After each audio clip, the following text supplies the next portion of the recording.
am addressing, I have to formally respect my elders, Acharya ji, Nadab ji, Mr. ANK, Mr. Jagdish, all my parents here.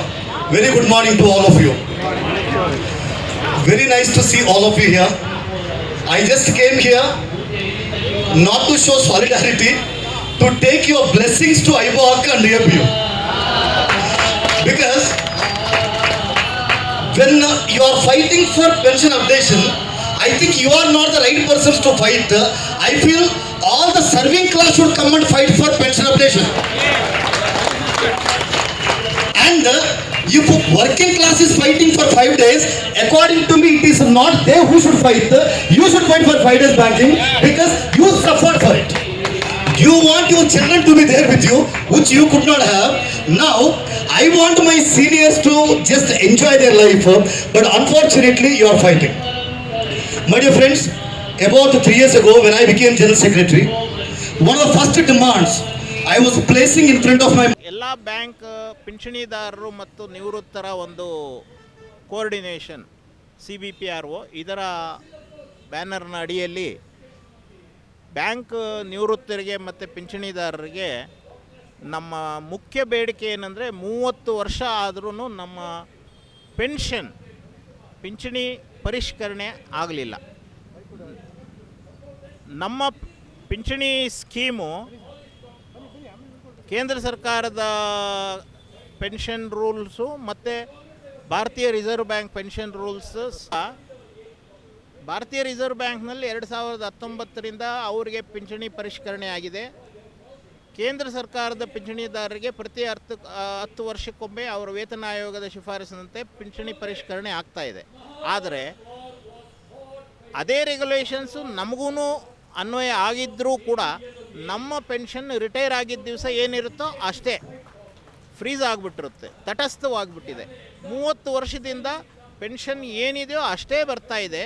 ಆ pension ಪರಿಷ್ಕರಣೆಗೋಸ್ಕರ ನಾವು ಹೋರಾಟ ಸತತವಾಗಿ ಮಾಡ್ತಾನೇ ಇದ್ದೀವಿ.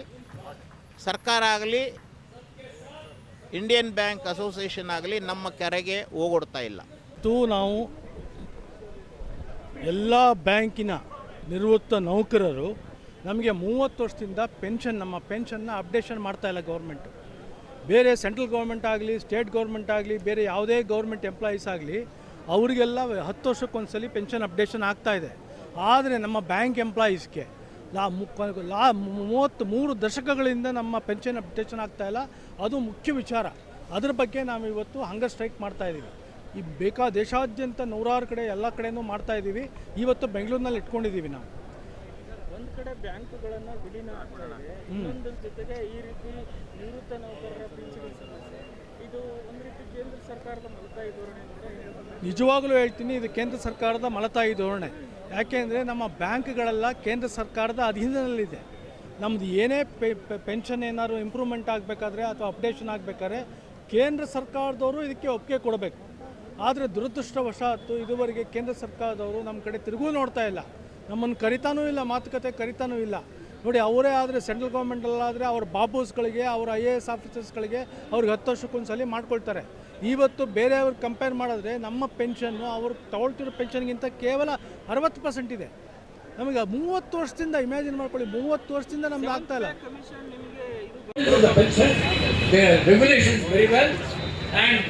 We have to make the management to understand what is written in black and white and the spirit of the regulation, and they must honor the regulation. Out of 56 regulations, comrades, in the pension, bank employees pension regulation, 55 have been implemented. Only one regulation is not implemented, comrades, that is pension updation. Only one regulation. 35 is not implemented. 55 regulations have been implemented. The 56th regulation, which says that residual issues, very clearly says that in case of any doubt in regard to implementation of the pension scheme in the banking industry, reference should be made to central government pension